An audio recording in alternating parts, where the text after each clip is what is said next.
Hello and welcome to yet another video on ACCA series. और आज हम बात करेंगे एफएम एग्जामिनेशन की, how to crack the FM examination in ACCA. I am CA Paresh Gupta and founder of GCC global foundation. So let's start today's video and let's get on to the FM examination. Let's start with the exam format. What is so special about the exam format? Actually, it is not the exam format that is important, but understanding your strategy. जब आप strategy बनाते हो, सबसे पहले exam को देखो कि यार पेपर कैसा है, पैटर्न कैसा है, मुझे क्रैक करने की क्या स्ट्रैटेजी बनानी पड़ेगी. That's why this is very very important. That this has got 3 sections. Section A will be 15 MCQ question, 30 marks इधर खत्म हो गए आपके. Section B 3 case studies of 5 questions each. So 5 questions into 10 into 3. So 30 marks का ये हो गया. And 2 case studies of 20 marks each, ये 40. So 30, 30 and 40. ये हमारा ब्रेकअप है. इसमें से ये वाला पोर्शन स्ट्रेट फॉरवर्ड है, सीधे क्वेश्चन पढ़ो, स्किप करो. ये वाले क्वेश्चन में थोड़ा ज्यादा टाइम लगता है, सबसे ज्यादा टाइम हमको केस स्टडी सॉल्व करने में लगेगा. So this would be my exam format strategy. Let's move on. Now this is a very very important slide. ये बहुत important है to understand the word called verbs, and I keep emphasizing on this term verbs in every single video because इसके बिना आप कभी भी ACC के exam पास नहीं कर सकते हो. Understanding verbs means that जो क्वेश्चन में पूछा गया है वही आप आंसर करें, not answering something else. Now there are 3 most important verbs used in FM examination. Her exam के most important verbs और most critically used verbs are given in your study hub. वहां पे लिखा रहता है कि कौन कौन से verbs सबसे important है. इस केस के अंदर हम अंडरस्टैंड करेंगे discuss और explain. What is the difference between discuss and explain? It says debate and understand pros and cons. Discuss का मतलब है दोनों साइड बतानी है आपको. So discussion cannot be just one sided. You have to say discuss. So moment you say discuss, then that has to be both sides. ये भी बताना है, ये भी बताना है, तब जाके डिस्कशन का आंसर पूरा कंप्लीट माना जाएगा. On the other hand, explain. Explain का मतलब है idea clear, and for which the keyword is reason for the event. So you say this is happening because of this reason. So this is cause and effect. This is reasons. So difference between discuss is you have to say pros and cons, positive, negative. Explain, reason, problem, reason. That is what you'll do in explain. Calculate, standard calculation. ढंग से calculate करिए, Excel sheet के ऊपर निकालिए, calculation tool को use करके. And computation is the only thing that you have to do. If you do good computation, you get full marks. So these are 3 most important things that are done in FM examination. Let's move to the next one. Strategy क्या होनी चाहिए? Exam की strategy for FM examination is section A. 30 marker question paper, 30 marks है. 1.8 का multiplier बहुत simple है, 180 minutes 100 mark question paper. सो 1.8 minute पर mark हमको मिलता है.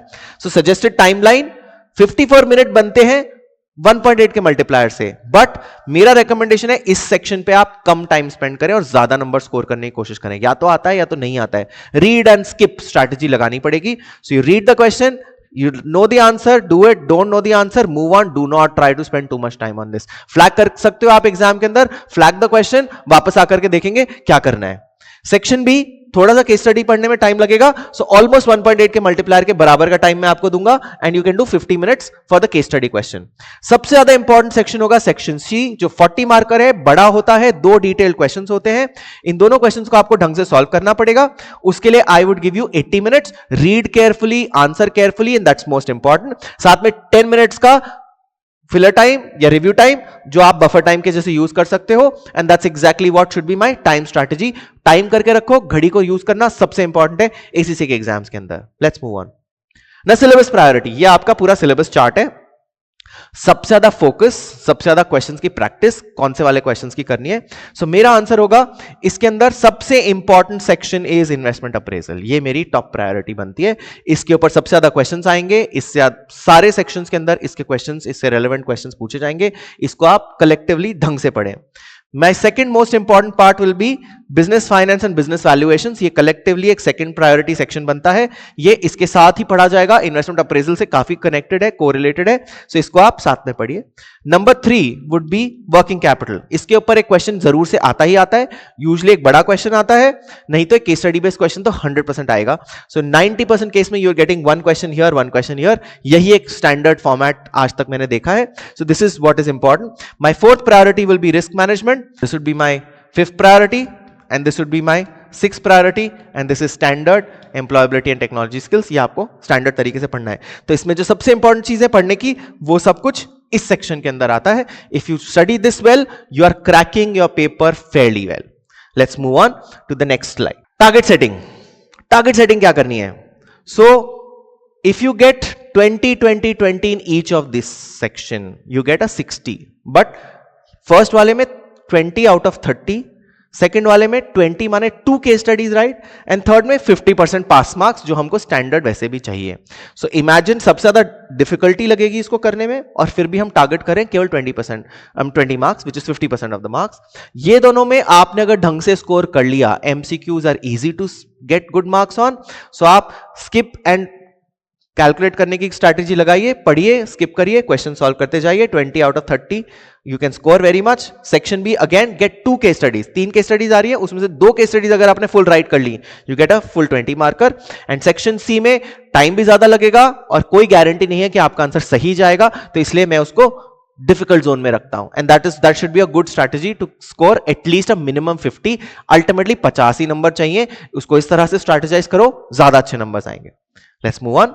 मेरी pro tips for FM examination, सबसे इंपॉर्टेंट है practice platform, practice platform, practice platform. Please practice platform के ऊपर बहुत सारी प्रैक्टिस करिए क्वेश्चंस की। स्टडी हब को यूज करिए। बिना स्टडी हब के और प्रैक्टिस प्लेटफॉर्म के क्वेश्चन सॉल्व करे हुए you will not be able to crack the examination. So please use it. आपको आदत होनी चाहिए प्रैक्टिस प्लेटफॉर्म यूज करने की। Study Hub is good but insufficient. Very, very important. Please don't rely solely on the Study Hub. Study Hub का access खाली आपको ACCA pass नहीं कराएगा। You have to look at lot of past papers examination, lot of other reference material, and जब तक आप वो बाकी सब रेफरेंस मटेरियल और क्वेश्चन सॉल्व नहीं कर लेंगे, तब तक आपके सारे कॉन्सेप्ट्स क्लियर नहीं होंगे। Classic problem with study hub is too precise, it is too much to the point कि बहुत सारा जो टेक्स्ट है वो खो जाता है, बहुत सारे कॉन्सेप्ट डायरेक्टली समझ नहीं आते हैं। प्रेजेंटेशन, आपके जो 40 मार्क के डिस्क्रिप्टिव क्वेश्चंस हैं, writing your answers, making your excel sheet beautiful, understanding format, comma लगा करके, अलाइनमेंट करके, लेफ्ट अलाइन, राइट अलाइन, सब कुछ आपको ढंग से बनाना है। कौन से कॉलम में, कॉलम इधर उधर ABCD कॉलम्स इधर उधर नहीं होने चाहिए, बहुत इंपॉर्टेंट मैटर है। Getting stuck, very very important. अगर आप एग्जाम में अटक जाइए फर्स्ट सेक्शन के अंदर, read and skip. Second question, case study choose करिए। भाई ये केस स्टडी है, थोड़ा सा एक्स्ट्रा टाइम लग रहा है, कोई बात नहीं, बट उसको सॉल्व करने की कोशिश करिए। और थर्ड वाले केस के अंदर, if you get completely stuck, then try to find some solution और take an assumption and move on. आप एक चीज को छोड़ देंगे, एग्जाम में ACCA के आपकी एक गलती को मल्टीपल टाइम पेनलाइज नहीं किया जाएगा। So if you make a mistake in calculation one time, then that mistake is only penalised once. उसके अलावा बाकी जो कैलकुलेशन है उसके पूरे मार्क्स आपको मिलेंगे। So let this be, let's assume a 0 at that number, but rest of it you'll get full marks, so don't worry about it so much. And read and write carefully. So please read the question carefully, we have discussed that already. And writing good grammar, writing good English is a very very important thing. If you write wrong English, it's a clear put off to the examiner. So examiner को लगता है इसको कुछ नहीं आता, तो आप अच्छी इंग्लिश सीखिए, आप अच्छी इंग्लिश बुक उठाइए और प्लीज उसको पढ़िए। That is very very important to crack ACCA examination. That's all from my side, and I would want you guys to let me know if you need any more help about this paper. Do you want me to make videos about any specific question, any specific topic? I'll be very very happy to teach you that. And stay tuned, stay subscribed, write in your comments, and I wish you all the best for your examination. Stay happy.